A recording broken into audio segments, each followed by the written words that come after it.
সাইদ ভাইয়ের মা, মগধ ভাইয়ের মা, রায়হান ভাইয়ের মা, ইয়ামিন ভাইয়ের মা, তোমরা বড়ই ভাগ্যবতী, আনলে ধরাই দিনের জ্যোতি।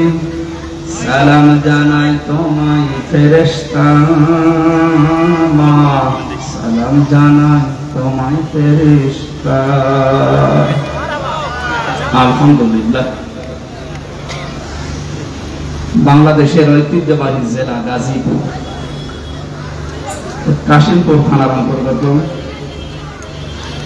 জরুন ঈদগাহ ৬ নম্বর ওয়ার্ড, গাজীপুর মহানগরে সমাজ কল্যাণ ফি সাবিলিল্লাহ ফাউন্ডেশনের উদ্যোগে বৈষম্য বিরোধী ছাত্র আন্দোলনের সকল শহীদদের মাগফিরাত কামনায় তাফসীরুল কোরআন মাহফিলের সম্মানিত সভাপতি,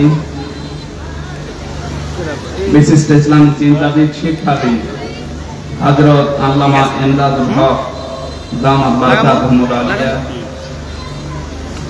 এখানে যারা আলোচনা রাখবেন মুফাসসিরে কোরআন, ইসলামী চিন্তাবিদ মাওলানা শায়েখ আলী হাসান ওসামা রাজবাড়ী, আলোচনা রাখবেন মুফাসসিরে কোরআন জনাব মাওলানা শায়েখ জামালউদ্দিন ঢাকা। মেহমান রহমান ভাই এসে গেছেন, আমরা অল্প কিছু সময় কথা বলবো। মঞ্চে বসা ওলামা ইকরাম, সামনে বসা মুসলমান ভাইরা, পর্দার আড়ালের সম্মানিত মা এবং বোনেরা, প্রাণপ্রিয় গাজীপুর, পাশে কাশিমপুর কারাগার, ওখানে আমার বহু ভাইরা এখনো পর্যন্ত আছে, তাদেরকেও সালাম জানাচ্ছি। দল, মত, জাতি, বর্ণ, ধর্ম নির্বিশেষে কোরআনের এই অনুষ্ঠানে আমরা যারা এসেছি, মুসলমানদের সংস্কৃতি এবং ঐতিহ্য এটা। অন্তর্বর্তীকালীন সরকারের প্রধান উপদেষ্টা ডক্টর মোহাম্মদ ইউনূস কয়েকদিন আগে ঘোষণা দিয়েছেন, এদেশে কোনো ধর্মীয় অনুষ্ঠানে যদি অনুমতি না লাগে, মুসলমানদের কোরআনের প্রচারে কোনো অনুমতি কোনো ফেরেশতা নেওয়ার দরকার। গত পরশুদিন মনে হয় আমি পাবনাতে যাচ্ছিলাম, কুষ্টিয়া থেকে। গোয়েন্দা বিভাগের প্রধান যিনি আছেন আমাকে বলছে, হুজুর কোরআনের কথা বলতে গিয়ে 14-15 বছর বহু বাধার সম্মুখীন হয়েছে, এদেশে এখন মুক্তভাবে কোরআনের কথা বলবেন, কোরআন যেভাবে যে ফোর্সে জানিয়েছে ওই ফোর্সে বলবেন, কোনো বাধা নেই। কেউ বাধা দেওয়ার কথা বললে আমারে জানাবেন। দুইটা কথা জানিয়েছে কমিটিকে জানাতে। এক নম্বরে মহিলাদের প্যান্ডেল যেন আলাদা হয়, আর ওখানে কোনো পুরুষ যেন দায়িত্ব না থাকে। 2 নম্বরে ওনাদের জন্য আলাদা অজু এবং টয়লেটের যে ব্যবস্থাগুলো ওয়ান টাইম হলেও যেন অন্তত মানুষ বুঝে 8টা 10টা 15 20টা এগুলো কমিটি করে দেয়। আপনি আগে এটা জানিয়ে দেবেন। আপনাদের মাহফিলের মাধ্যমে সারা দেশে যেখানে তাফসীর মাহফিল, ওয়াজ মাহফিল নেওয়া আছে আমি জানিয়ে দিলাম, আপনারা এই কাজগুলো করবেন। কোরআন প্রচারে, কোরআন প্রতিষ্ঠায় এখন আশা করছি সামনে আর কোনো বাধা আমাদের থাকবে না। যদিও ষড়যন্ত্র বসেনি, গতকালকেও একটা ষড়যন্ত্র হওয়ার পায়তারা চলছিল, আমাদের ছাত্র বন্ধু যারা আছে তারা রুখে দিয়েছে। এর কয়েকদিন আগে আর একটা হয়েছিল বিচারপতি দিয়ে, সেইটাও রুখে দিয়েছে। আমার মনে হয় যাই হচ্ছে আল্লাহ রাব্বুল আলামিন সে কাবা শরীফ ধ্বংস করতে যারা এসেছিল, সে আবাবিল পাখি দিয়ে যেমন সাহায্য করেছিলেন, পদে পদে জালেমদেরকে বিদায় দেওয়ার পরে যা হচ্ছে আল্লাহ নিজে মনে হয় হাতে করে করছে। ইদা জা নাসরুল্লাহি ওয়াল ফাত, নবী যখন সাহায্য আসবে আল্লাহর, আপনি তখন বিজয় দেখতে পাবেন। আল্লাহর এই সাহায্য ছাড়া আমাদের এই বিজয় আমার যেটা মনে হয় সম্ভব না। বিজয়ের ঘোষণা দেওয়ার পরে আল্লাহর আয়াত ছিল, ওয়ারাআইতান নাসা ইয়াদখুলুনা ফি দীনিল্লাহি আফওয়াজা। সাহায্য আসবে, আপনি বিজয় দেখতে পাবেন। শুধু এতটুকুই না, বিজয় যখন আসবে আপনাদের, আপনি দলে দলে পালে পালে ইসলামী মানুষ প্রবেশ করছে, এই দৃশ্য দেখতে পাবেন। আমার তো মনে হচ্ছে যে দৃশ্য আরম্ভ হয়েছে এই 18-20 দিনে। আর কোরআনে কারিম প্রতিষ্ঠার জন্য যারা একামতে দিনের দায়িত্ব পালন করছে বা করবে সামনে, অগ্রণী ভূমিকা যারা পালন করছে ময়দানে, এনাদের যে অ্যাক্টিভিটিস বা ইখলাস, শ্রম তারা দিয়ে যাচ্ছে মানবতার জন্য। বিশেষ করে জামায়াতে ইসলামী বাংলাদেশের শ্রদ্ধাভাজন আমির ডক্টর শফিকুর রহমানের এই বৃদ্ধ যুবক না, এই বয়সে যে শ্রম দিচ্ছে। আমরা যে সময় কোরআনের কথা বলার জন্য, শোনার জন্য বসছি, এই সময়ে বাংলাদেশে আমাদের প্রতিবেশী নামে কলঙ্ক যারা, তাদের আগ্রাসনের কারণে প্রায় 12-13টা জেলা এখন পানির নিচে। মানে যেভাবে কাজ চালিয়ে যাচ্ছে, প্রতিদিন প্রতিনিয়ত নতুন নতুন বিষয় এ বাংলাদেশ তার কাছ থেকে আমার মনে হয় কিছু শিখতেছে। এই অবস্থায় ঐক্যের ডাক দিয়ে 75টার উপরে শুধু ইসলাম নিয়ে যারা দল করে, রাজনীতি করে এই দেশে, তাদেরকে সব এক জায়গায় করার চেষ্টায় আছে এবং সফল হচ্ছে। এই কঠিন মুহূর্তে এখনো পর্যন্ত যদি ছোটখাটো বিষয়গুলো আমাদের ভেতর থেকে অহংকার, হিংসা, তাকাব্বুরি এবং মনের ভেতরে যে কালিমাগুলো আছে দূর করতে না পারি, আবার কোন সালেম এসে যদি চেপে বসে ও পাথর সরানো কিন্তু কিয়ামত হয়ে যায়। একটা উদাহরণ পড়ছিলাম, একটা হোস্টেলে 100 জন ছাত্র থাকে। প্রতিদিন তাদেরকে নাস্তায় সিঙ্গাড়া দেওয়া হয়। সিঙ্গাড়া নাম শোনেননি? 20 জন এসে নালিশ দিয়েছে হোস্টেল সুপার যিনি আছে তার কাছে যে আমরা এই সিঙ্গাড়া খাবো না, আমরা অন্য কিছু চাই নাস্তায়। উনি চিন্তা করলেন একবারে তো হুট করে বন্ধ করা যায় না। সবাইকে ডাক দিয়ে বললেন, যে যা খেতে চাও কাগজে লিখে দাও। একবারে 20 জন হাত তুলেছে যে আমরা সিঙ্গাড়া খাবো না। সিঙ্গাড়া খাবো না বলে যারা আদেশ দিচ্ছে বা আহ্বান জানাচ্ছে, এদের সংখ্যা মাত্র 20 জন। কয়জন? এখনো বাকি আছে বলে। এর ভেতরে হয়তো 16 জন লিখে দিয়েছে যে আমরা রোল চাই। 15 জন লিখে দিয়েছে হয়তো যে পাউরুটি কলা চাই। এভাবে দেখতে দেখতে শেষ পর্যন্ত দেখা গেল যে 20-এর উপরে আর পার হচ্ছে না। 20-এর বাইরে যারা ছিল তারা কি সংখ্যায় কম না বেশি? কত বেশি বলেন তো? 4 ভাগ। কত বেশি? এরপরেও কারোরটা পাস হয়নি, হয়েছে কারটা? ওই 20 জনের। এখানে আমাদের অবস্থান সামনে কিন্তু এরকম আসতেছে। আমরা নিজেদের ভেতরে কাদা ছড়াছড়ি করে ভুল বুঝে এতদিন যা করেছি, আমরা একা করেছি তা না, আমাদেরকে করানো হয়েছে। আমি গোয়েন্দা বিভাগদের কাছ থেকে বহু তথ্য পেয়েছি এই 3 বছর জেলে থাকার কারণে। ওখানে তো সব রাজা, মহারাজা, মহারথী ওখানে আছে। ওনারা জানিয়েছে যে ইসলামকে এদেশে যেন দাঁড় করাতে না পারে, সেই জন্য ছোটখাটো বিষয় নিয়ে মানুষের ভেতরে মতভেদ তৈরি করার জন্য জেনারেল মানুষগুলো যা করে করুক, হুজুর ছাড়া, টুপিওয়ালা ছাড়া যেন এক জায়গায় হতে না পারে। যদিও সংখ্যায় এরা একেবারে কম না। কম নাকি? আমার মনে হয় এদেশে আমরা যারা শুধু টুপি মাথায় দেয় আর কারো লাগার কথা না, শুধু টুপিওয়ালা মানুষগুলো যদি এক হয়ে যায় আর ওদের ষড়যন্ত্র যদি কাজে না লাগে,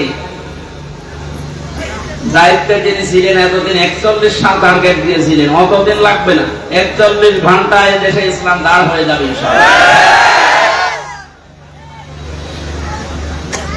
দিন যেভাবে যাচ্ছে এবং বিভিন্ন জেনারেল মানুষগুলো, এমনকি আজকে 3 জন হিন্দুকে দেখলাম, তারা ডাক্তার শফিকুর রহমানের হাতে হাত দিয়ে ইসলামী আন্দোলন করবে, জামায়াতে ইসলামী বাংলাদেশে ওরা অলরেডি যোগ দিয়েছে। মূর্খ মানুষ না তারা, প্রত্যেকেই শিক্ষিত, সবগুলো বিশ্ববিদ্যালয় থেকে অনার্স মাস্টার্স পড়া। তারা বুঝতেছে যে এই জামানা যা শুরু হয়েছে, 15 বছর যা দেখলাম, মানবতার ফেরিওয়ালা বিভিন্ন মানুষের নামে আমরা শুধু শুনেছি, বাস্তবে তাদেরকে দেখি নাই। যেটা এখন দেখতে পাচ্ছি ডাক্তার শফিকুর রহমানের বেতনে। এই যে পাশেই কারাগার, আমি ছিলাম এখানে 3টা বছর। ডাক্তার শফিকুর রহমান সাহেব 4 তলায় ছিলেন, আমরা ছিলাম, উনি 2 তলায় ছিলেন, আমরা ছিলাম 4 তলায়।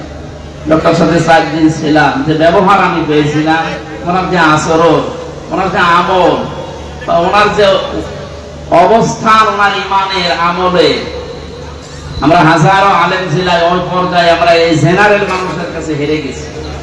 ওনার এক একটা সেজদায় কেটে যেত 45 মিনিট, 1 ঘন্টা করি, আর 1 ঘন্টায় আমাদের 10 রাকাত নামাজ হয়ে যায়। আমার যতটুকু বিশ্বাস আমার মনের, আমার ইমানের এই অ্যাক্টিভিটিস এবং ইখলাসের কারণে আল্লাহ রাব্বুল আলামিন দলে দলে পালে পালে মানুষদেরকে ইসলামে আজ প্রবেশ করাচ্ছে। এটা যেন অব্যাহত থাকে। 5 তারিখের আগ পর্যন্ত মাত্র 20% মানুষ চাইতো যে দেশে ইসলাম কায়েম হোক। এই 18-19 দিনের ব্যবধানে এখন প্রায় 35% উপরে মানুষ অলরেডি চাচ্ছে যে দেশে ইসলাম দিয়ে, কোরআন দিয়ে দেশটা চলুক। আমরা তো দেখলাম এই 53 বছর, যদিও আমরা 33 বছর, আমার মুরব্বী যে বসে আছে, এই সমস্ত মানুষগুলো তো দেখেছে যে বাবা চালিয়েছে যে কেমন লাগে, দেখে নাই? স্বামীও চালিয়েছিল, মানুষ দেখেছে। চাচা চালিয়েছে, জোর করে হোক আর যেভাবে হোক, তাও মানুষ দেখেছে। বউ চালাইলো দেখলাম, অন্তত আমি দেখেছি। ভাবিও চালিয়েছিল, দেখেছিলাম। এখন শুধু দেখতে বাকি আছে যে কোরআন দিয়ে দেশ চললে কেমন দেখা যায়। এটা দিয়ে চালাক, এই কারাগার লাগবে না। কারাগার লাগবে কোন কারণে? এটা দিয়ে চললে অপরাধ হলে যে সঙ্গে সঙ্গে বিচার হয়ে যাবে, অপরাধ শেষ। এখানে বছরের পরে বছর মানুষকে কারণে অকারণে আপনি আটকিয়ে বেকার কষ্ট দেবেন কোন কারণে? আমি যে সিঙ্গাড়ার উদাহরণ দিলাম, 100 জনের মাত্র 20 জন চায়, 80 জন মানুষ থাকার পরেও তাদের তা পাস হয়নি। এই কারণেই বাংলাদেশের মুসলমান গুলো আজ আমরা যদি এক হতে পারতাম, 3 বছরে যে নির্যাতন, জুলুম, অত্যাচার শিকার আমরা হলাম, বিশেষ করে আলেমেরা 76 জন আলেম আমরা এক জায়গায় ছিলাম, হেফাজত ইসলাম বাংলাদেশ সহ, চরমনায়ের কিছু মরিদ ভাই সহ, আমরা একজন হিন্দু ছিলেন জেলা। এই লোকটা আমার সামনে একটা মুসলমানকে, দাড়িওয়ালা মানুষকে একটু মনে হয় কমান্ড মানে নাই, এই জন্য লোক দিয়ে যেভাবে পিটিয়েছে, ওই সময় মনে মনে হচ্ছিল যে এদেশে 96% মুসলমান আর মাত্র 4% ওরা। আর কিভাবে পেটটা কোনো খুব বেশি বড় জিনিস না, পানি ছিল না। একদিন একটু হইচই হচ্ছিল, ওই বাইরে যেতে নিষেধ করেছে, উনি একটু গিয়েছে।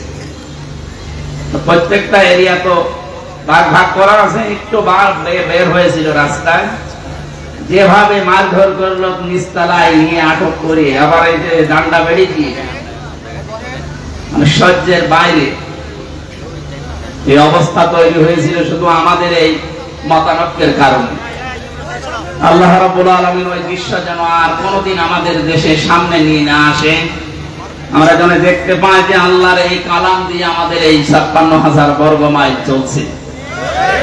আশপাশে যারা শত্রুতা করার, ষড়যন্ত্র করার দুঃসাহস দেখাচ্ছিল, ডক্টর মোহাম্মদ ইউনূসের এক ধমকে অনেকেই থেমে গেছে, কিন্তু তারা গোপনে চালাচ্ছে। তাদের তো পেছনে ভয় আছে 7 সিস্টার, যদি একবার ভেঙে যায়। ওরা যেমন বাংলাদেশ পাকিস্তান থেকে ভাগ করেছিল, এখন পাকিস্তান আর বাংলাদেশ মিলে ভারতকে টুকরা টুকরা করে ছাড়বে। শুরু হয়ে গেছে। আমাদের যেমন ছাত্ররা বিষয় এনে দিয়েছে, পাকিস্তানও মনে হয় কয়েকদিন পরে চলে আসবে ইনশাআল্লাহ। এরপরে দেখবেন ভারতেও শুরু হয়ে গেছে। কোরআনের কথা শুনতে এসেছি, আমরা তাফসীর আকারে কথা বলবো। ওখানে লেখা আছে তাই যে আল্লাহ আমাদেরকে কঠিন মুহূর্ত চলছে, যেহেতু বাংলাদেশে কত মানুষ পানির নিচে, কত মানুষ বিনা কারণে অকারণে এই জেলখানায় পচতেছে। আল্লাহ রাব্বুল আলামিন এই সময় আমাদেরকে কোরআনের কথা শোনার জন্য নিয়ে আসলেন। আমরা খুশি এবং আনন্দ চিত্তে বলছি আলহামদুলিল্লাহ। আল্লাহ পাক বলেন তাহা মা আনজালনা আলাইকাল কুরআনা লিতাশকা। হে নবী, এই কোরআন আমি আপনাকে এই জন্য দেইনি যে আপনি মার খাবেন। এই কোরআন এই জন্য দেইনি যে অন্য দেশের মানুষ আপনাকে পানি দিয়ে ডুবিয়ে মেরে ফেলবে না। লিতাশকার ব্যাখ্যায় আধুনিক ভাবে যদি বলা যায়, দুঃখ কষ্ট সহ্য করার জন্য, হুমকি ধমকি খাওয়ার জন্য কোরআন আমি দেইনি। কোরআন দিয়েছি আপনি সবার উপরে থাকবেন। নবীজিকে যতগুলো নাম দিয়ে আল্লাহ ডাক দিয়েছিলেন তার ভেতরে 2 নম্বরের নাম হচ্ছে তাহা। ওনাকে আল্লাহ ডাক দিয়েছেন প্রথমে ইয়াসিন বলে। কি বলে বলেন তো? বলেন বলেন। তাফসীরে কাবীরে আল্লাহ পাক মুফাসসির যারা ইয়াসিন শব্দের তাফসীর করতে গিয়ে তারা দিয়েছেন ইয়া মানে হে, সিন মানে সাজ্জাদ। সাজ্জাদের ব্যাখ্যা করতে গিয়ে আল্লামা ফখরুদ্দীন রাজি রাহমাতুল্লাহ আলাইহি উনি 5টা বিষয় সামনে নিয়ে এসেছেন। মুফাসসির বলেন সিন মানে আল্লাহ বুঝিয়েছেন সাজ্জাদুল আলামিন, সিন মানে সাজ্জাদুল বাশার, সিন মানে সাজ্জাদুল কাউনাইন, সিন মানে সাজ্জাদুল আম্বিয়া, সিন মানে সাজ্জাদুল মুরসালিন। প্রতিটি শব্দের ব্যাখ্যা করতে গিয়ে আমরা দেখেছি মুফাসসিরের কথা বলছি, উনি জানিয়েছেন সাজ্জাদুল আলামিন মানে শুধুমাত্র বাংলাদেশ না, শুধুমাত্র এই পৃথিবী না, এই 228টা রাষ্ট্র নিয়ে দুনিয়া গঠিত। এখন এর বাইরে যত জগৎ আল্লাহ বানিয়েছে, যত জায়গায় মানুষ দেখতে পারে, চাঁদে যাচ্ছে, মঙ্গলে যাচ্ছে, যত জায়গায় যেতে পারে ওখানেও যদি কেউ বসবাস করা আরম্ভ করে সেখানেও তাকে মুহাম্মদ রাসূলুল্লাহকে নেতা মানা লাগবে। কারণ আল্লাহর ঘোষণা দেওয়া নেতা এই দুনিয়ায় একজনই, ইয়াসিন। হে নেতা, পৃথিবীর অন্য কাউকে আল্লাহ এই শব্দ দিয়ে ডাকেননি হে নেতা, না, শুধুমাত্র মুহাম্মদ রাসূলুল্লাহকে আল্লাহ ইঙ্গিত করেছেন। সাজ্জাদুল আলামিন দিয়ে বোঝা যায় পৃথিবীর কোন জায়গা না, যে কোন গ্রহে যদি আপনি বাস করতে চান, তানাজ্জালুল আমরু বাইনাহুন্না, ওই সমস্ত জায়গায় আল্লাহর বিধিবিধান নাজিল হচ্ছে তাদের প্রয়োজনে। এজন্য যদি মঙ্গলে যান, সেখানে যদি রাসূলুল্লাহকে নেতা মানা লাগে, তাহলে পৃথিবীর এমন কোন জায়গা আছে যেখানে বিশ্ব নবী বাদ দিয়ে অন্যের নেতৃত্ব মানা যায়? শুধুমাত্র বদ্ধ পাগল ছাড়া কোন মানুষ এই পৃথিবীর ময়দানে মুহাম্মদ রাসূলুল্লাহ বাদ দিয়ে অন্য কাউকে নেতৃত্বে আসনে বসাতে পারে না। এই শব্দটা বারবার উচ্চারণ করছি আমি খেলা করার জন্য না। গাজীপুরবাসী খুব খেয়াল করে শোনেন, এটা দুনিয়ার সাথে যদি সম্পর্কিত হতো, আল্লাহর কসম আমি এই জায়গায় বলতাম না, এটা সম্পর্কিত আখিরাতের সাথে। আল্লাহ পাক জানিয়েছেন ময়দানে মহাশারে মানুষ যখন হাজির হবে, ওই সময়ে মানুষকে আমি বিচারের কাঠগড়ায় দাঁড় করানোর জন্য 3টি স্টেপে সাজাবো। প্রথমেই মানুষকে ডাক দেওয়া হবে আল্লাহর সামনে দল দল করে। কোরআনে কারীম জানাচ্ছে অকুল্লুহুম আতিহি ইয়াউমাল কিয়ামাতি ফারদা। সূরা মারইয়ামের 95 নম্বর আয়াত।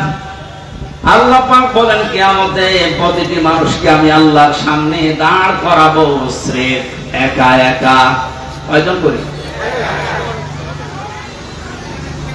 এদের স্বাধীন হয়ে গেল কয়েকদিন আগে, দ্বিতীয় স্বাধীনতা বলা হচ্ছে।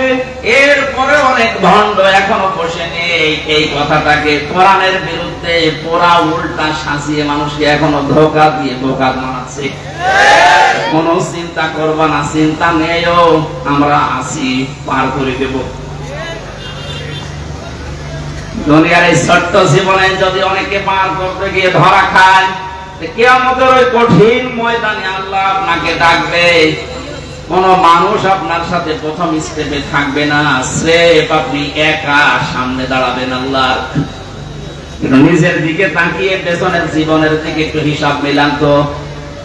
সত্যি যদি আল্লাহ আপনাকে ডাক দিয়ে বলে পড়, ইকরা কিতাবাকা কাফা বিনাফসিকা লিয়াউমা আলাইকা হাসিবা।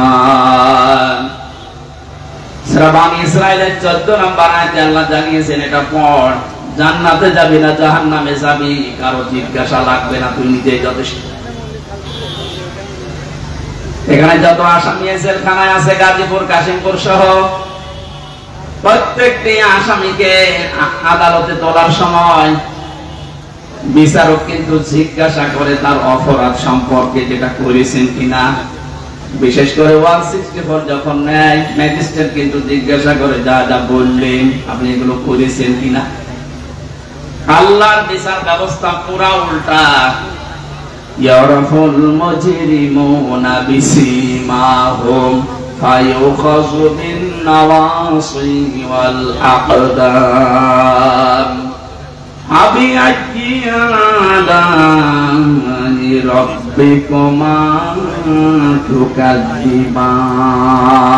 বলেন আল্লাহু আকবার। আল্লাহ পাক বলেন কিয়ামতের দিন আমি অপরাধীকে জিজ্ঞাসা করব না যে এটা করেছিস কিনা। কিয়ামতের দিন আমি তার শরীরের ভেতরে অপরাধগুলো ফুটিয়ে তুলব। এর তাফসীরে আমি 10 প্রকার আকৃতির কথা পেয়েছি। মানুষের চুল ধরবে অপমান করার জন্য, আর কদম মানে পা ধরবে। ফেরেশতারা এই দুইটা নিয়ে তাকে জাহান্নামে ফেলার জন্য রওনা দেবে। আল্লাহ পাক বলবেন দাঁড়া, সুম্মা ফি সিলসিলাতিন দারউহা সাবউনা দিরান ফাসলুকু। এর 70 হাত বা গজ বিশাল শিকল দিয়ে বাঁধ। এটা বাঁধা হবে এই কারণে যেন অপমানের মাত্রা আরো বেড়ে যায়। 15টা বছরের যে দৃশ্যগুলো আমি আদালতে দেখেছি, বিশেষ করে আমার 3 বছরে, সাইকুল হাদিসের সন্তান সাইকুল হাদিস এবং হাজারো আলেম, আজকে একজন মাজলুম আলেম বের হয়েছে, মুফতি জসিমউদ্দিন রহমানী। আল্লাহ পাক তাকে হায়াতে তাজ্জেবা সিহাতে কুল্লিয়া দান করেন, বলেন আমিন। এই আলেমদের জুতা টানার যোগ্যতাও যারা দায়িত্বে ছিল তাদের ছিল না। এই মানুষগুলোকে আদালতে হাজির করতে গিয়ে দেখতাম পায়ে দিয়েছে ডান্ডা বেড়ি, হাতে দিয়েছে হ্যান্ডকাপ, যেটা দিলে হাত কেটে যায়।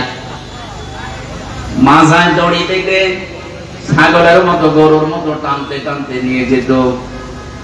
আর বিভিন্ন তালায় জালেমদের দোসররা জালেমরা থেকে টিপ্পনি কাটতো। দেখ কি অবস্থা। আমার মনে হয় পুরা বিষয় আল্লাহ পুরাটাই পাহাড়ের মতো উল্টিয়ে দিয়েছে। কালামানিকের যে অবস্থা, ওর নাকি শুনলাম অন্ডকোষ উড়িয়ে গেছে।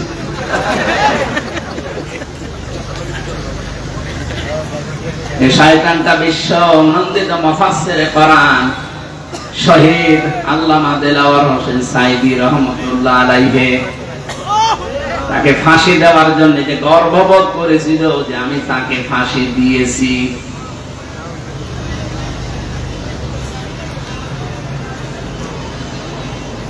গাজীপুরবাসী,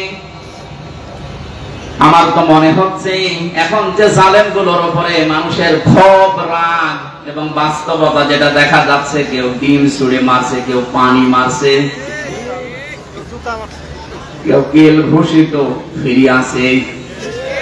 এগুলো সব আমার যতটুকু ধারণা নবীর ওই হাদিস অনুযায়ী এটা আলেমদের বরদোয়ার ফল। বিশ্বনবী জানিয়েছেন ইত্তাকি দাওয়াতাল মাসলুম, পৃথিবীর মানুষেরা সাবধান, তুমি আর যাই করো না কেন মাজলুমের বরদোয়া থেকে নিজেকে বেশি বাঁচিয়ে রাখবা। কারণ এটা একটা কঠিন বিষয়। ফাইন্নাহা লাইসা বাইনাহু ওয়া বাইনাল্লাহি হিজাব। মাজলুম যদি বরদোয়া করে আর আল্লাহর মাঝে কোনো পর্দা, কোনো ফারাক থাকে না, সঙ্গে সঙ্গে কবুল হয়ে যায়। আমার মাথায় দড়ি দিয়ে যখন নিয়ে গিয়েছিল প্রথমে, এত অসহায় মনে হচ্ছিল নিজের কাছে যে আল্লাহ কি করেছি। পায়ে দিয়েছে ডান্ডা বেড়ি, হাতের ভেতরে হ্যান্ডকাপ, মাজার ভেতরে সে এত মোটা মোটা দড়ি। 2-3 জন 4 জন পুলিশ হাত ধরে রাখে, আর একজন টানতেছে, গরু টেনে নিয়ে যাচ্ছে। দুনিয়ায় যদি আল্লাহ এটা উল্টিয়ে দেখাতে পারে, আখিরাতের বিচার তো আলাদা। এটা কিয়ামতে আপনি একা দাঁড়াবেন, কোন সাক্ষী লাগবে না। আপনার শরীরের ভেতরে ওই বিষয়গুলো আল্লাহ ফুটিয়ে তুলবে। ফাম্মা মান উতিয়া কিতাবাহু বিয়ামিনি, আমলনামা যদি আল্লাহ হাতে দিয়ে বলে পড়, ডান হাতে যারা পাবে ফায়াকুলু হাউ মাকরাউ কিতাবিয়া, নিজে আনন্দ পাবে আর মানুষকে বলবে দেখো কি সুন্দর রেজাল্ট আমি পেয়েছি। বাংলার মানুষেরা, পাশে যেহেতু কারাগার, হাজারো মানুষ এখন যারা আছে, আমি যেহেতু নিজের বাস্তবতা বলছি, হাজার হাজার মানুষ এই জেলখানায় তো প্রায় এক জায়গায় 10,000 আছে, মনে হয় আরো বেশি। এই মানুষগুলো এই মাগরিবের পরে, এশার পরে এদের অনুশোচনা শুরু হয়। সবাইকে উদ্দেশ্য করে বলছি, আমরা যে যা করছি দুনিয়াতে, কিয়ামতের ময়দানে বইটা হাতে দেওয়ার পরে পড়তে পারবেন তো। নিজের ব্যক্তিগত জীবনকে আগে সংশোধন করা আরম্ভ করেন। আমি নিজের থেকে এখন শুরু করব। আমি যদি সত্যি এখনই মারা যায়, আমার এই 33 বছরের যে রেকর্ড আল্লাহ আমাকে দেখাবে, আমি যেন সম্মুখে পড়তে পারি, এরকম কাজ এখন থেকে আরম্ভ করব। জীবনের আসল সফলতায় তো এটা আমানে সুহসিহানিন নারি ওয়া উদখিলাল জান্নাতা ফাকাদ ফাজ। আল্লাহ পাক বলেন ওই লোকটার জীবন তো সফল, যাকে আস্তে আস্তে জাহান্নামের কাজগুলো ছেড়ে দেওয়ায় আর জান্নাতের কাজের দিকে আমি আল্লাহ তাকে এগিয়ে দেই। এমন আমল, এমন কাজ, এমন বই আমি তৈরি করতে চাই, যেটা কোটি কোটি মানুষের সামনে আমি মানুষকে পড়ে শোনাতে পারবো। বলেন আমিন। কিয়ামতে যেহেতু সর্বপ্রথম আল্লাহ বিচার ব্যবস্থায় আপনাকে আমাকে একা ডাকবে, কেউ থাকবে না। সূরা মারইয়ামের 95 নম্বর আয়াত অনুযায়ী যদি এখনো কেউ ধোঁকায় পড়ে থাকে যে না আমার বাবা আছে বাঁচাবে, আয়াত অনুযায়ী এটা পুরা মিথ্যা আশ্বাস। কথা বলেন না কেন? কেউ থাকবে না পাশে, আপনি স্রেফ একা থাকবেন। বিচারের দ্বিতীয় স্টেপে আল্লাহ এবার ডাকবেন, ইয়াউমা নাদউ কুল্লা উনাসিম বিইমামিহিম। সূরা বানী ইসরাঈল 82 নম্বর আয়াতের 72 নম্বর আয়াতের প্রথম অংশে আছে। আল্লাহ বলেন কিয়ামতে এবার আর তোকে একা না, তোকে ডাক দেব আমার দরবারে তোর নেতার সাথে। কার সাথে? এটা যদি কেউ রাজনীতি মনে করেন, আপনার কপালে আগুন লাগবে। আল্লাহ পাক বলেন কিয়ামতে আমি তোকে তোর নেতার সাথে ডাক দেব। ও গাজীপুরবাসী, নিজের মনকে প্রশ্ন করেন তো, আপনি যে নেতার আদর্শ মেনে চলেন, ওকে যেহেতু আল্লাহ আগে ডাকবে, এরপরে পেছনে আপনাকে, আপনার কি মনে হয় এখন আপনি যার পেছনে এখনো পর্যন্ত আছে, ওই লোকটা যদি সামনে থাকে আল্লাহ কি মাফ করবে বলে মনে হয়? আপনি এখনই যদি বলেন না, আপনি তো ধরা খাবেন। অবশ্য ঠিক, ধরা খাবে তাও ঠিক, ধরা যেন খাওয়া না লাগে, কারণে তো রাইফি সাহেবে আয়োজন দিয়েছেন কোরআন দিয়ে শোনানোর জন্য লিখেছে তাফসীরুল কোরআন মাহফিল। আমি তো কোরআন দিয়েই বলছি, একটা কথাও বাইরে বলেছি। সুতরাং আহ্বান জানাচ্ছি, আমি বড় দরদ নিয়ে, মায়া নিয়ে, আমি দেখতে পাচ্ছি কোরআন আর হাদিসের চোখ লাগিয়ে যে আপনি ধরা খাবেন। এখনো পর্যন্ত অনেক জালেমের দোষর এখনো স্ট্যাটাস দিয়ে যাচ্ছে। আমার মনে হয় তার মনের ভেতরে বিন্দু পরিমাণ একটু বিবেক, একটু অনুশোচনা কাজ করে। তার সামনে যদি শুধু আয়না ঘরটা ভেসে আসে, কোনদিনও জালেমের পক্ষে স্ট্যাটাস দেওয়ার কথা না। মর্মান্তিক বিষয় একটু ভাবেন শুধু। আমি মাঠের নিচে ছিলাম, কি অসহায় মনে হয় নিজেকে, তার মানে একটু বড় জায়গা ছিলাম, কিন্তু ব্যারিস্টার আমান আজমি ভাই সহ যারা ছিলেন ওদের কবরের মতো জায়গায় রেখে দিত। এই জুলুমের সাথে যারা জড়িত, এখনো যদি বিশ্বাস না হয়, যারা দায়িত্বে আছে তাদেরকে বলবো, এই আয়না ঘরটা টুরিস্ট স্পেস হিসাবে রেখে দেন, মানুষ যেন তামাম দুনিয়ার মানুষ বোঝে যে এই পৃথিবীতে একজন জালেম ছিল। এটা জুলুমের একেবারে সর্বোচ্চ পর্যায়। এটা বেঁচে থাকা মানুষও জানে না। আমি যদি মেরে ফেলে সংবাদ দিয়ে দিই কিন্তু আমাকে মেরে ফেলেছি, তাহলে তার বউটা অন্য জায়গায় বিয়ে করতে পারত, তার ছেলে মেয়ে বস্তুতে বাপ মারা গেছে। কি অবস্থা বলেন তো ব্যারিস্টার আরমানের? তার স্ত্রীকে আপনি কি জবাব দেবেন কিয়ামতে? আয়না ঘরের সাথে যারা জড়িত ছিলেন, যদি ব্যারিস্টার আরমানের বউ আপনাকে মাফ না করে, কোরআন হাতে নিয়ে বলছে আপনি চির জাহান্নামী। আল্লাহ বলেন আল্লাহ পারবে না, কারণ আল্লাহ পাক ছেড়ে দিয়েছে ব্যারিস্টার আরমানের বউর উপরে। হাক্কুল ইবাদের ভেতরে 8টা বছর স্বামী থেকে আপনি তাকে আলাদা করে রেখেছেন, ও জানতোই না যে দুনিয়ায় আছে।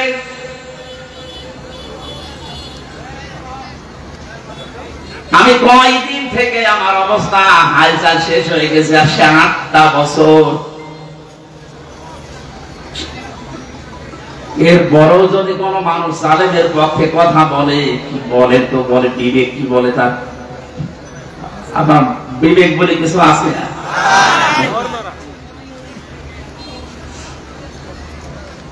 বাস্তব কথা বলছে, আপনি কিন্তু ধরা খাবে আমি দেখতে পাচ্ছি। এখন আদর্শ ঠিক করেন। বহু মানুষকে দেখলাম কিচ্ছু হয়নি, এখন যেহেতু বাপ নিয়ে আসে শুধু এইটা দিয়ে চললে কেমন দেখা যায়। চর্মচোখে আল্লাহ তুমি আমাদেরকে অন্তত তাড়াতাড়ি দেখা তৌফিক দাও যে কোরআন দিয়ে দেশটা চলছে।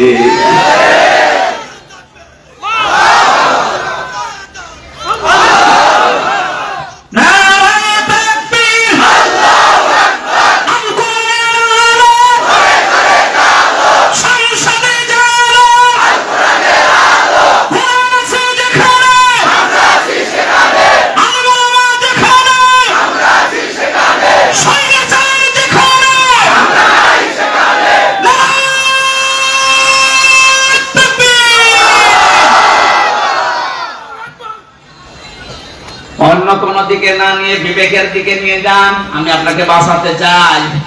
সত্যি আমরা কিন্তু ধরা খেয়ে যাব যাদের আদর্শ ঠিক নেই। এই মুহূর্ত থেকে আপনি আমি আশা করছি পাল্টাবেন। 2 নম্বরের ব্যাখ্যায় পেয়েছি আল্লাহ নবী জানিয়েছেন, আমাকে আল্লাহ ইয়াসিন বলে ডাক দেওয়ার কারণে, সিন মানে সাইয়্যিদুল আলামিনের পরে সিন মানে সাইয়্যিদুল বাশার। সিন মানে কি? বাশার মানে মানুষ। মানুষ পদবাচ্যে যারা বিবেচিত, এ কথা যা বলেন।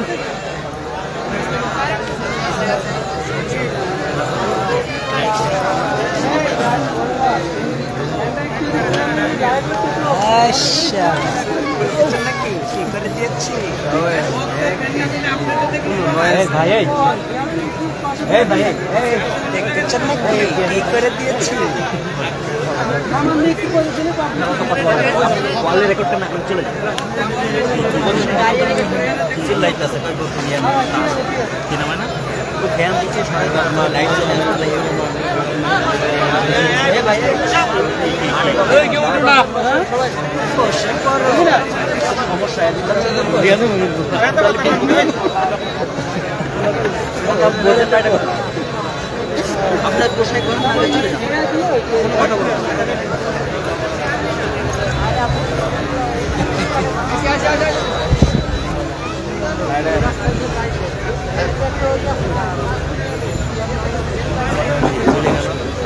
সুবহানাল্লাহ আলহামদুলিল্লাহ লা ইলাহা ইল্লাল্লাহ সুবহানাল্লাহ আলহামদুলিল্লাহ লা ইলাহা ইল্লাল্লাহ লা ইলাহা ইল্লাল্লাহ মুহাম্মাদুর রাসূলুল্লাহ। এখানে মানুষ আমরা যারা দাবি করছি, এখনই সিদ্ধান্ত পাল্টিয়ে যান যদি এর আগে ভুল করেও থাকেন, যে আমি এখন থেকে যতদিন আছি মুহাম্মাদুর রাসূলুল্লাহ ছাড়া কাউকে আদর্শ মানি না, মানবো না। সাইয়েদুল কাওনাইন শুধু এই জগতে না, আমার আরেকটা জগৎ আছে, ওখানেও লাগবে তাকে। কিয়ামতের সুপারিশ করার জন্য আল্লাহ সর্বপ্রথম যাকে অনুমতি দেবেন তিনি আমাদের নেতা মুহাম্মদুর রাসূলুল্লাহ। যার অনুমতি ছাড়া আল্লাহর বানানো জান্নাতে যাওয়া যাবে না। এখনই তাকে ঠিক করি, তারপরে মরেন। তিনি শুধু সাধারণ মানুষের না, সাইয়্যিদুল আম্বিয়া, নবীদেরও নেতা ছিলেন। শুধু নবী না, সাইয়্যিদুল মুরসালিন, রাসূলদেরও তিনি আদর্শ ছিলেন, নেতা ছিলেন। আল্লাহ পাক তাকে প্রথমে এই নামে ডাক দিয়েছেন, ইয়াসিন।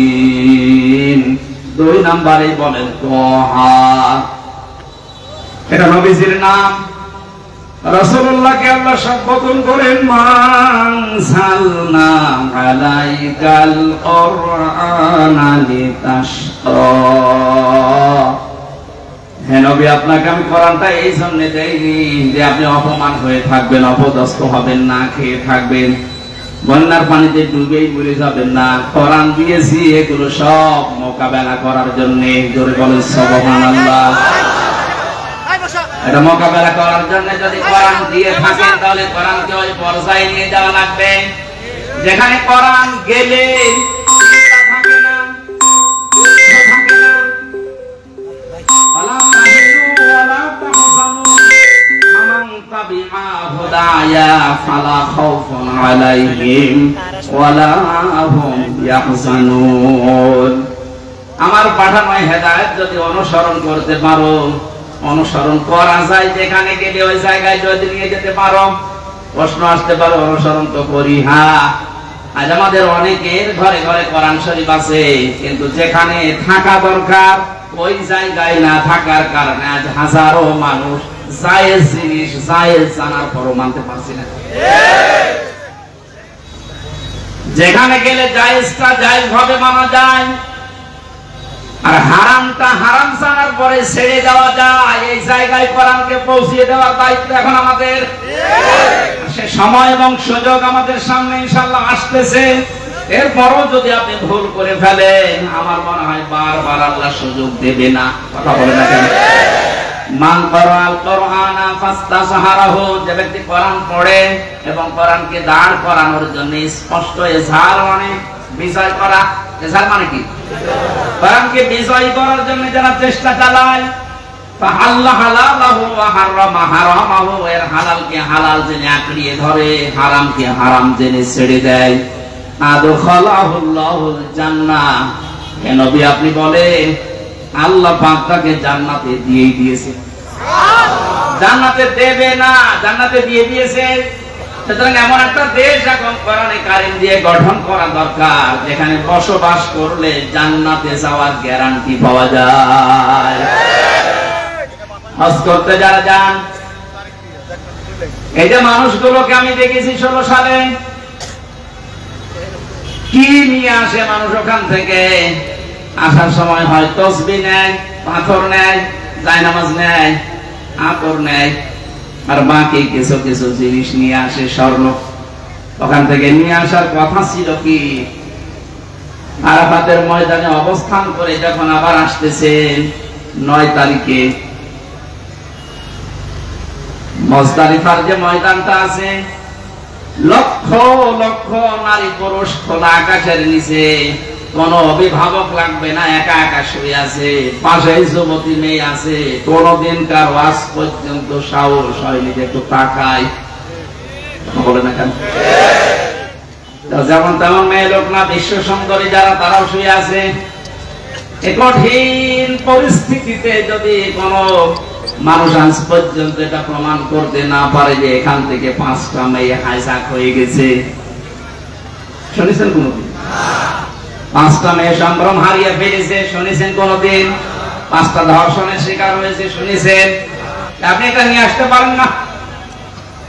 কোরআনের নিয়মটা থাকার কারণে যদি খোলা আকাশের নিচে মরুভূমির ভেতরে এত বড় একটা নিরাপত্তা গ্যারান্টি পাওয়া যায়, 56,000 বর্গ মাইল যদি এটা দিয়ে চলে, পুরাটা আমার মনে হয় আল্লাহ মুজদালিফার মতো নিরাপত্তা দিয়ে দেবে।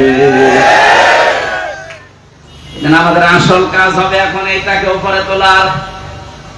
চেষ্টা চালাচ্ছে যারা, আল্লাহ তাদের এই চেষ্টার ভেতরে যেন ইখলাস আরো বাড়িয়ে দেন, তাদের শরীর স্বাস্থ্য আল্লাহ যেন সুস্থ রাখেন। সবাই বলেন আমিন। দরুদ পড়ছি, সালাম পাঠাচ্ছি আমাদের নবী মুহাম্মদ রাসূলুল্লাহর উপরে, যিনি আর্থ মানবতার মুক্তির জন্য দুনিয়াতে এসেছিলেন। এখন তার আদর্শটা দিক বিদিক ছোটাছুটি করছে মানুষ, এই কারণে আমরা এখনো পর্যন্ত অসহায় হয়ে আছি দুনিয়ার ময়দানে। আল্লাহ যে উদ্দেশ্য নিয়ে তাকে পাঠিয়েছিলেন, তাকে যদি আমরা ওইভাবে গ্রহণ করতে পারি, এখন আমরা নেতৃত্বের জায়গায় যেতে পারবো ইনশাআল্লাহ। আল্লাহ যেন ওটা দেখার তৌফিক আমাদের দেন, বলেন আমিন। আজকের আমার আলোচনার বিষয় হচ্ছে ঈমান আনার কিছু শর্ত আছে। এখানে আরেকটা আলোচনা আছে সামনে, ওখানে ঈমান নষ্ট হয়ে যায় কি করলে, ওই বিষয়গুলো আমি কোরআন আর হাদিস দিয়ে তুলে ধরবো। আজকের আলোচনার বিষয় ঈমান আনলেই না, আমরা যেহেতু ঈমান পাইনি, আমরা ঈমান এনেছি, এই কথাটা ঠিক হয়। আমরা ঈমান পেয়েছি না ঈমান এনেছি? হ্যাঁ, ক্লাস চলছে, জবাব দেন তো ছাত্রের মতো। আমরা এখানে যারা আছি ঈমানকে এনেছি না ঈমান পেয়েছি? বাপ দাদা পূর্বপুরুষ মুসলমান ছিল, এসেছি ওই ঘরে, এই জন্য আমিও মুসলমান, আমারও ঈমান ওই পর্যায়ে। তো সাহাবায়ে কেরাম ঈমান পেয়েছিলেন না ঈমান এনেছিলেন? কোরআনে কারিমে আল্লাহ যে বারবার ডাক দিয়েছেন, ঈমান পেয়েছো যারা না ঈমান এনেছো যারা? ইন্নাল্লাযীনা আমানু, নিশ্চয় যারা ঈমান পায়, কি যারা ঈমান আনে। তাহলে ঈমান আনার বিষয়, ঈমান যদি কেউ আনতে চায়, বিশ্ব নবীকে আল্লাহ জানিয়েছেন, হে নবী তারা যেন আপনার কাছে আসে যারা ঈমান আনবে বলে 6টা বিষয় তাদেরকে জানাবে, যে এই 6টা হচ্ছে ঈমান আনার শর্ত।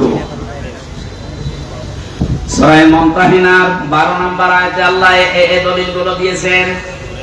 বিশ্ব নবীর কাছে যে মেয়েরা আসতো বায়াত নেওয়ার জন্য, নবীকে জানিয়েছিলেন পর্দার আড়ালে বসো, তোমাদেরকে আমি বায়াত দিতে রাজি আছি, কিন্তু 6টা বিষয় ওয়াদা করে যাও যে জীবনে কোনোদিন করবা না।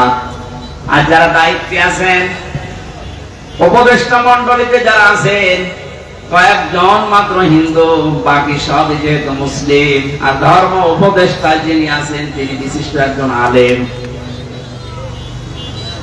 ডক্টর আফামা খালিদ সাহেব সহ যারা মুসলমান আছেন, তাদের এই মুহূর্তে ঈমানের দাবি হবে এই দেশে কোরআনে কারিমের এই যে নিয়ম নীতি, সূরা মুমতাহিনার 12 নম্বর আয়াতে আল্লাহ যেভাবে বলেছেন যে ঈমান আনতে হলে এই 6টা বিষয় মানতে হবে। আমার মনে হয় ওনারা 3 মাস টার্গেট নিয়েছে, 3 মাসের ভেতরে এই 6টা যদি প্রতিষ্ঠা করা যায়, যেখানে বাংলাদেশ যাওয়ার কথা চলে যাবে। 19-20 দিনের অবস্থার পরিবর্তন দেখছেন না? এর আগেও তো বন্যা হয়েছিল, তারপরেও তো এখনো পর্যন্ত একটা নিয়ম নীতি আমরা কোরআন থেকে পাইনি, শুধু চলার চেষ্টায় আছেন। ওই সময়ের বন্যায় ব্যক্তিগত ভাবে কিছু মানুষ কিছু করত, আর যারা দায়িত্বে ছিল তারা লোক দেখানোর জন্য কিছু করেছিল, কিন্তু এই 20-22 দিনের, বিশেষ করে এই 7-8 দিনের বন্যায় যা দেখতে পাচ্ছি, একটা ফকির ভিক্ষা করে 300 টাকা পায়, সেখান থেকে 20 টাকা বন্যার্থদের জন্য দিয়ে দিচ্ছে। সুতরাং দেশের মানুষের মন আছে, যেভাবে মন তৈরি হচ্ছে, এই 6টা যে এখানে আল্লাহ আলোচনা দিলেন, এটা এখন সামনে নিয়ে আসা লাগবে। বায়াত শব্দটা আল্লাহ এখানে দিয়েছেন, কোরআনে কারীম জানাচ্ছে, ইয়া আইয়ুহান নাবিয়্যু ইযা জাআকাল মুমিনাতু ইউবাইয়ুনাকা, হে নবী মুমিন নারীরা যখন আপনার কাছে আসবে, যারা ঈমান আনতে চায় যে আমি মুসলমান হব, আমি ঈমানদার হব, আপনার কাছে যারা বায়াত নিতে চায়, আপনি তাদেরকে 6টা বিষয় পরিষ্কার করবেন যে তোমরা মানবা কিনা বলো। যদি এই 6টা বিষয় তারা গ্যারান্টি দিতে পারে, তারা আমি আল্লাহকে গফুর আর রহিম হিসাবে পাবে। বলেন আল্লাহু আকবার। দেখেন তো, আমরা যারা ঈমানদার বলে দাবি করেছিলাম, এখনো করছি, সামনে করবেন, এই 6টা বিষয় আমরা মানতে পারি কিনা। 1 নম্বরে আল্লাহ ঘোষণা দিয়েছেন, আল্লাহ তুশরিকনা বিল্লাহি শাইআ। হে নবী তাদেরকে জানান তোমরা দুনিয়ার যাই করো না কেন শিরিক করবা না, আল্লাহর সাথে অংশীদার স্থাপন করবা না, তার সাথে পার্টনারশিপ করা যাবে না। এই কথাটা যেহেতু পৃথিবীর যত জাতি আছে মুসলমান বাদ দিয়ে সবার বিরুদ্ধে যায়, এখানে আয়াতের ব্যাখ্যা করলে দুনিয়ায় মুসলমান বাদ দিয়ে যত জাতির লোকেরা আছে তারা আমাকে শত্রু মনে করে।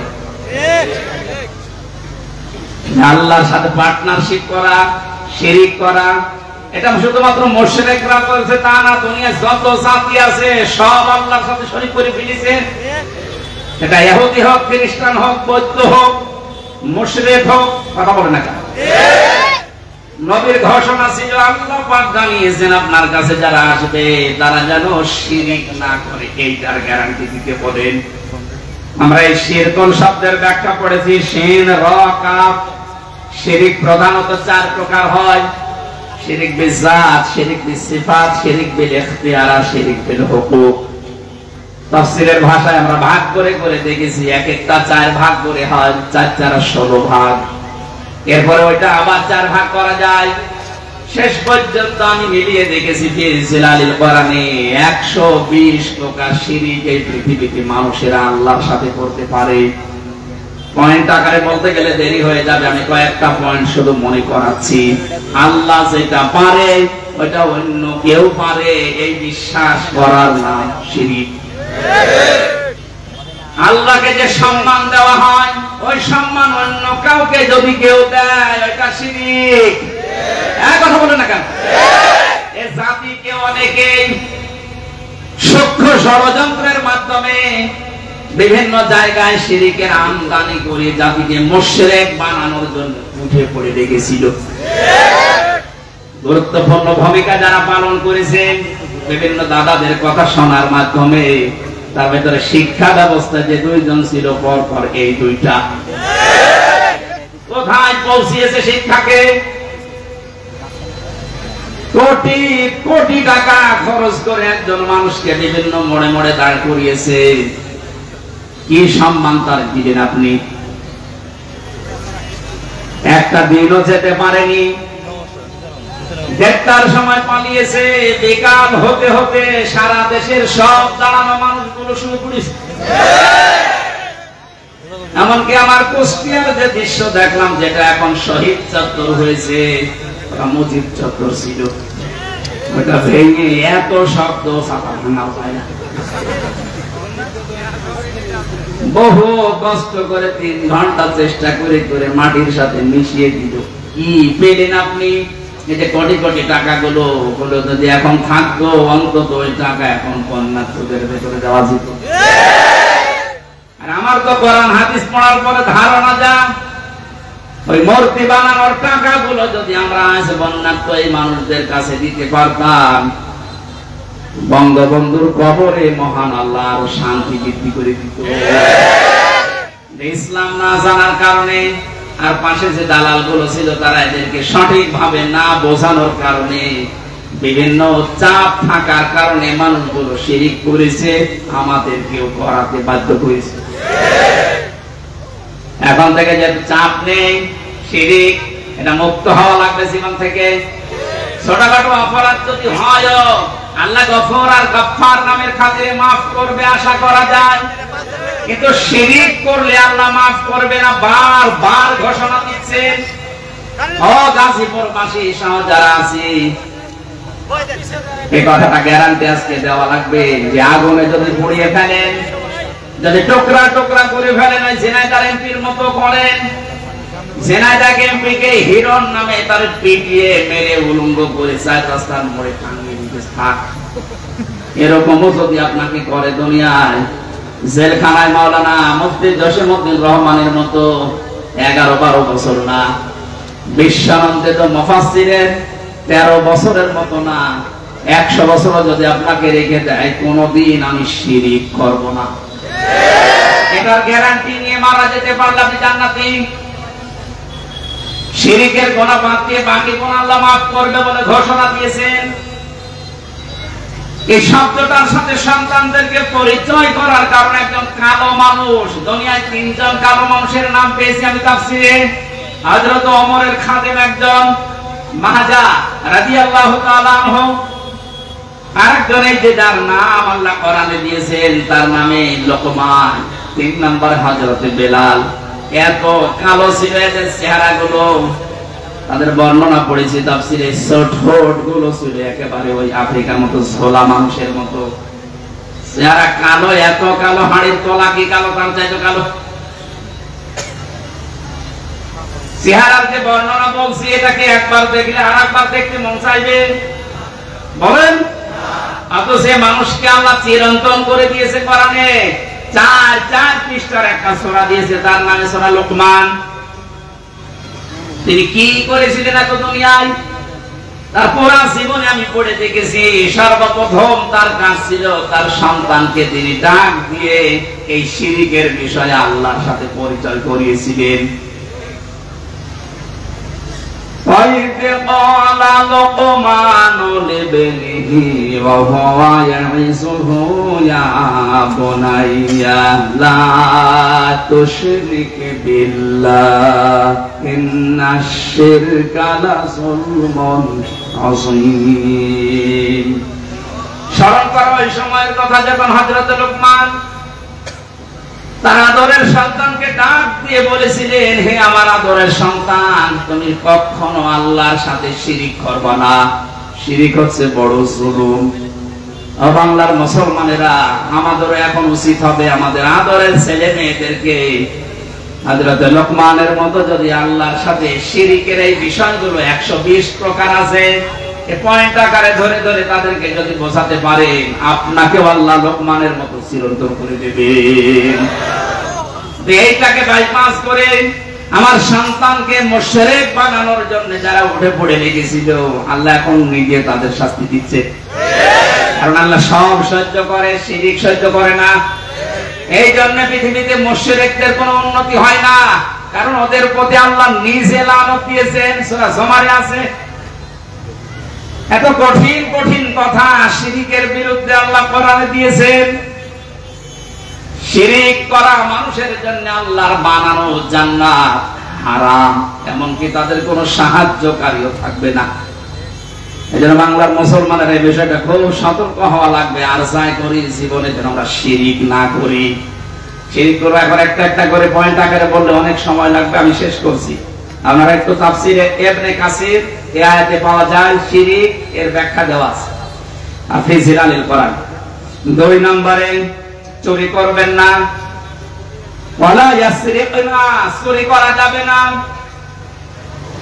এখন যারা দায়িত্বে আছে, সামনে যারা আসবে, এটা একটু কঠোর হওয়া লাগবে যে চুরি এই শব্দটা যেন এই দেশে না থাকে। এই দেশ এমনি দাঁড়িয়ে যাবে।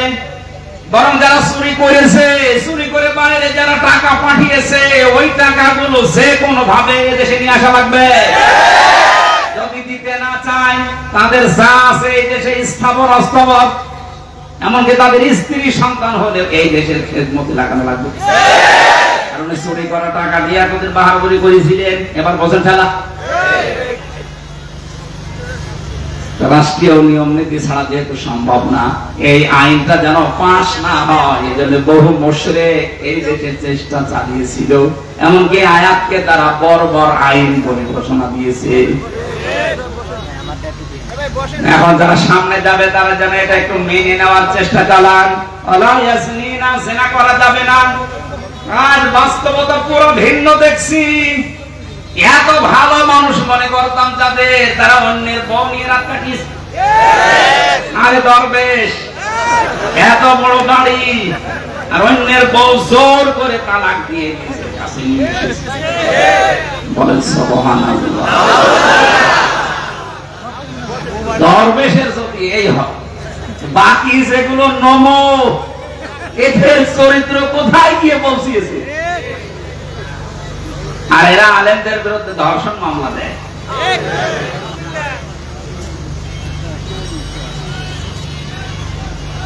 বিচার ব্যবস্থাটাকে, আইনকে একেবারে বাংলাদেশ থেকে একেবারে শেষ করে দিয়েছে যে লোকটা দায়িত্বে ছিল। এটা যেহেতু শুরু হয় নিজের কাছ থেকে, একেবারে অন্তর থেকে, যারা আমরা এখানে আছি জীবনে যাই করি, জিনা এটা খুব খুব মারাত্মক বিষয়। আল্লাহ তাকরাবু জিনা, জিনা করা দূরের কথা, ওর ধারে কাছেও যাওয়া যাবে না। ওটা দিয়ে যেটা আরম্ভ হয়, যে মাধ্যমগুলো দিয়ে, ওই মাধ্যমগুলো এখন কন্ট্রোল করা দরকার।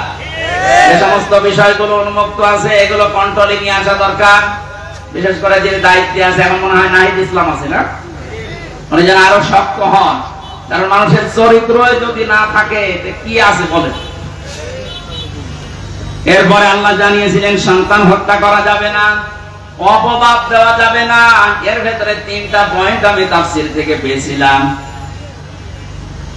শেষ করব, চলো চলো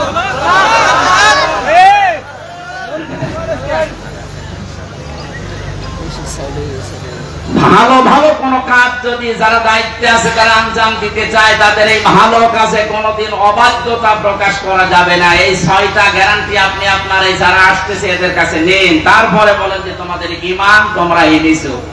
আল্লাহ আমি সহ যারা এখানে আছি এই বিষয়গুলো সামনে নিয়ে এসে কাজ করার তৌফিক দাও, আমিন। মাহফিলে এখনো আপনারা দেখছেন 2জন বক্তা আছে, আর আজকের আলোচনা আমার টাঙ্গাই ভাই যে জানি, আমি তো জানি না যে এখানে মাহফিল আছে। কুষ্টিয়াতে একটা অনুষ্ঠান ছিল, বাংলাদেশ জামাত ইসলামী কুষ্টিয়া জেলা শাখার উদ্যোগে 500 আলেম আজকে এসেছিল। আমি ওখানে ছিলাম, মনে করলাম এটা বাদ দেবো। ওনারা বলেছিলাম 12টার দিকে, ভাই এটা বাদ দিলে হয় না, না আসতে হবে। এই জন্য ওনার ওই 12টায় শেষ করি আমি চলে এসেছি। এখন আর মাত্র 1.5 ঘন্টার সময় আছে টাঙ্গাইল সে ভুয়াপুরে যে ওঠা লাগবে, ওইটাই আমার আজকের মাহফিল। যেটা এখনো বড় ভাইরা 2জন আছে, আলী হাসান ওসামা ভাই আছে, শাহেদ জামাল উদ্দিন ভাই আছে, ওনারা বড় বড় মুফাসসির তাফসীর করবে। আমি আজকে শেষ করে দিচ্ছি ভাই, আগামীতে আরো আশপাশে যেখানে আছে ওই জায়গায় আমাদের 9টায় তুলে দিয়ে যতক্ষণ পারি কথা বলবো। মাহফিলের খরচের জন্য আমার এই যে সাইফি ভাই আপনাদের অনুরোধ জানিয়েছেন, ভালো কাজে যেন টাকা আপনারা খরচ করেন। যারা এসেছেন 2-4 মিনিট ওনাদের সাহায্যের জন্য, যারা যাচ্ছে একটু মন খুলে দেন। এই যারা আছেন কই আপনার লোকজন আছে না ভেতরে? ওই যে যারা যাচ্ছে যুবকেরা, যতটুকু পারেন আপনি 1 টাকা হলেও দিয়ে যাবেন ভাই। আপনার 1 টাকা হলেও কোরআন প্রসারে যেন থাকে, এটা সাদগায়ে জারিয়ার সওয়াব হবে। আল্লাহ আমাদের সামর্থ্য অনুযায়ী দান করার তৌফিক দিন। এখন আজান হবে, আজানের পরে আপনার এখানে নামাজ পড়ে মাওলানা শাহেদ জামাল উদ্দিন ভাই উঠবেন, অনেক বড় আলেম এবং গবেষক। ওনার কথা আপনারা শোনেন, আমি জানাই দিচ্ছি। আগামী কয়েকদিন পরে আবার আশপাশে আমি শুনলাম যে মাহফিল আছে, ওখানে কথা বলবো ইমান ভঙ্গের কারণের উপর ইনশাআল্লাহ। আসসালামু আলাইকুম।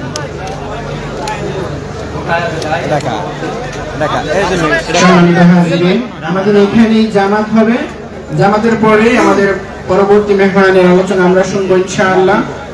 আমরা যাদের ওযু আছে আমরা সারিবদ্ধভাবে দাঁড়িয়ে যাই, নামাজের প্রস্তুতি নেই ইনশাআল্লাহ।